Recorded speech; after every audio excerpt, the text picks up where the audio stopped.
હાલમાં વિધાનસભામાં સત્ર ચાલી રહ્યું છે ત્યારે આમ આદમી પાર્ટીના ધારાસભ્ય ચેતર વસાવાએ નર્મદા જિલ્લાના જંગલ વિસ્તારોમાં ખેતી માટે વીજળી પહોંચી નથી શકતી તે માટે ચર્ચા દરમિયાન રજૂઆત કરી હતી।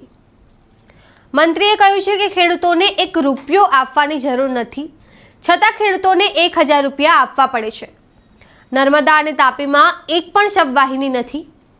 આ બાબત સરકારે પણ સ્વીકારી છે જેવી વાત ચેતર વસાવાએ કહી હતી। નમસ્કાર, હું છું ચંદ્રિકા પુત્ર નિરાલી। આવો સાંભળીએ ચેતર વસાવાએ વધુમાં શું કહ્યું। આજે વિધાનસભાના સન્માન્ય ગૃહમાં તારાંકિત પ્રશ્નમાં નર્મદા જિલ્લાના જે જંગલ વિસ્તાર છે જ્યાં ખેતીવાડીની લાઈન વીજળી પહોંચી નથી શકતી ત્યાં PM કુસુમ યોજના અંતર્ગત સિંચાઈ માટે જે સોલાર પંપ આપવામાં આવે છે એને લઈને ચર્ચાઓ હતી। ત્યારે માનનીય મંત્રીશ્રીને અમે જણાવ્યું કે એમાં USPC જે યુનિવર્સલ સોલર પંપ કંટ્રોલ કે સિંચાઈના સમય સિવાયના જે ઉર્જા સોલર દ્વારા સંગ્રહ કરી શકે અને એ ઉર્જાનો ઘર વપરાશ, કૃષિ અને પશુપાલનને લગતા સાધનો ચલાવી શકાય એના માટે સોલર પંપમાં USPC લગાડવા માટેની અમે માંગ કરી છે।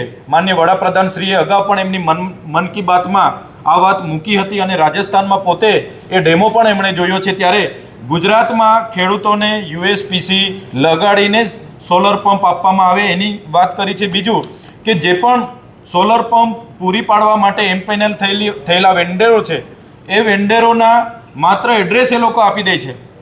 ખેડૂતને જ્યારે કોઈ સ્ટાર્ટર બગડે, મોટર બગડે કે કંઈ પણ થાય એના રિપેરિંગ માટે ત્યાં કોઈ પણ જગ્યાએ સર્વિસ સ્ટેશનો હોતા નથી, જેને કારણે કંપનીમાં પંપસેટ ખેડૂત મોકલે અને પંપસેટ બનીને આવતા અઠવાડિયું કે 15 દિવસ લાગે તો એ પાક પણ સુકાઈ જતા હોય છે। આજે અમે માનનીય મંત્રીશ્રીને કીધું છે કે તાલુકા કક્ષાએ દરેક વેન્ડરનું પોતાનું સર્વિસ સ્ટેશન હોય અને જ્યારે પણ કોઈનું કંઈ બગડે છે તો ત્યાં એનું રિપેરિંગ થાય એની માંગણી અમે વિધાનસભાના ગૃહમાં કરી છે। ત્રીજું, જે પણ વેન્ડરો જેને પણ એમ્પેનલ કરવામાં આવેલા છે 2-3 એજન્સીઓ સિવાયના જે બીજી એજન્સીઓ છે જેમ કે દર્શનીલ ઇલેક્ટ્રોમેશન છે અને રોટોમક મોટર જેવી એજન્સીઓ દ્વારા ફોર્મ ભરતી વખતે પણ આજે મંત્રીએ કીધું કે 1 રૂપિયો ખેડૂતોએ આપવાનો નથી, છતાં ફોર્મ ભરતી વખતે આ દર્શનીલ ઇલેક્ટ્રોમેશન કરીને એક એજન્સી છે, એક રોટોમક કરીને છે, એ લોકો દ્વારા ફોર્મની સાથે 1000 રૂપિયા લેવામાં આવે। જ્યારે સ્ટ્રક્ચર ઊભું કરવામાં, ફાઉન્ડેશન કરવામાં પણ 1500 રૂપિયા લેવામાં આવે છે એવી ફરિયાદો અમને મળી છે। એ જ પ્રકારે જે એસ્ટિમેટ પ્રમાણે 300 ફૂટ મોટર બોરની અંદર ઉતરવાની માટેની જોગવાઈ છે, ત્યારે આ કંપનીઓ 200 મીટર, 210 ફૂટ કે 230 ફૂટ, 250 ફૂટ અમુક કંપનીઓ ઉતારીને મોટર અદ્ધર લટકાવીને જતી રહેતી હોય છે, જેના કારણે 1-2 કલાક જ સિંચાઈનું પાણી ચાલે અને મોટર બંધ થઈ જતી હોય છે। ત્યારે એસ્ટિમેટ પ્રમાણે એની ક્વોલિટી જે પણ સ્પેસિફિકેશન નક્કી થયા છે એ પ્રમાણે જ ત્યાં કામ થાય એની તપાસ કરવામાં આવે એની પણ અમે આજે વિધાનસભાના સન્માન્ય ગૃહમાં માંગ કરી છે। બીજો જે મારો તારાંકિત પ્રશ્ન હતો કે નર્મદા અને છોટાઉદેપુર જિલ્લામાં જેટલા પણ પ્રાથમિક આરોગ્ય કેન્દ્ર છે, સામૂહિક આરોગ્ય કેન્દ્ર છે, જનરલ હોસ્પિટલો છે, એમાં સવર્ગના કેટલી જગ્યાઓ ખાલી છે તો આપ જોઈ શકો છો લગભગ 30% જેટલી જગ્યાઓ તમામ વર્ગ 1, વર્ગ 2, વર્ગ 3 અને વર્ગ 4ની આજે એ વિસ્તારમાં ખાલી છે।